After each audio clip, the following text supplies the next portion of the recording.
Baroness Brown, thank you very much for being with us. You've been steeped in climate change, I think it's fair to say, in recent years, chair of the Adaptation Committee on the Climate Change Committee, chair of the Carbon Trust as well. How would you best capture the sense of urgency that's needed around the need to decarbonise globally? Recent weather events really do remind us how urgently we need to be decarbonising. That should be enough of a wake-up call. How much disaster do we have to have before we really engage with this topic? We really have got to be moving. So we're seeing a lot of good words, a lot of policy and intent. Actually, the next 10 years have to be 10 years of action. Are we actually moving fast enough then? Not yet. I mean, it's, and of course, COVID has been a big player in that. But we really do now need to get the foot on the accelerator. So let's talk about shipping specifically. What lessons can the shipping industry learn from other areas of industry about how to go through the decarbonisation process? I think in the UK, the fantastic example we have is the offshore wind success that we've seen.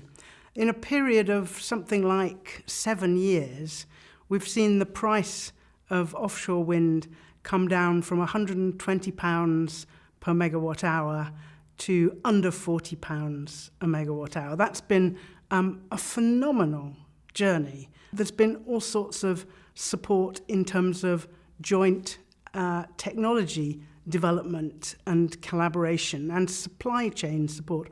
Those things have been extremely helpful, and they're the kind of mechanisms we could also be applying in the shipping area.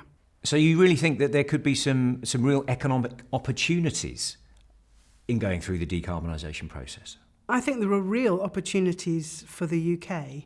I think clearly we're actually rather a good place to produce hydrogen, green hydrogen, and if you want to produce ammonia, which is a fuel that low carbon shipping is looking at with a lot of interest, then you need to start with green hydrogen.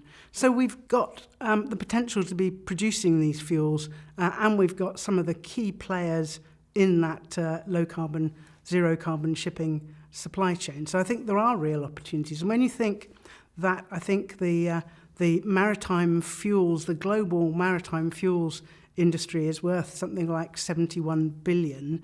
That's a really quite an interesting piece of business to be going for. So what specific steps do you think that the shipping industry should be taking? Well, I think we really all have to be pressurising and working with the IMO, because they're revising their low carbon strategy, I think in 2023, or they're publishing their revised strategy. And I think it's really key the industry and the UK government are working hard with them, because they've got to move from a 50% reduction on 2008 levels of emissions by 2050 to net zero by 2050. And that's now what the UK's Clean Transport Decarbonisation Plan is committing to. Of course, it's what we're committing to nationally in the UK. That's what we need to see as a global commitment. And of course, for shipping, it does have to be a global commitment. And you have got to be able to pick up your low carbon fuels wherever you stop. It's great for us to do it for domestic shipping in the UK, but for international shipping, it's got to be global. I am an optimist. I believe we can. I have days when I wake up and feel worried that, do we actually have the commitment to do this? Because it does mean we need to take some risks. But the risks we take now are much, much less than the risks that we leave a really unlivable future to future generations. So, we've got to be up for taking those risks. Not everything we try will work. We've got to be prepared to invest money and fail fast and pick ourselves up and move on and try new things. And unfortunately, I think some of our sort of machinery of government, our kind of some of our audit, some of the conservatism of the Treasury is not well geared up for that. And we do need to get the finance and the investment really supporting the changes that need to come. Baroness Brown, thank you very much for being with us. Thank you.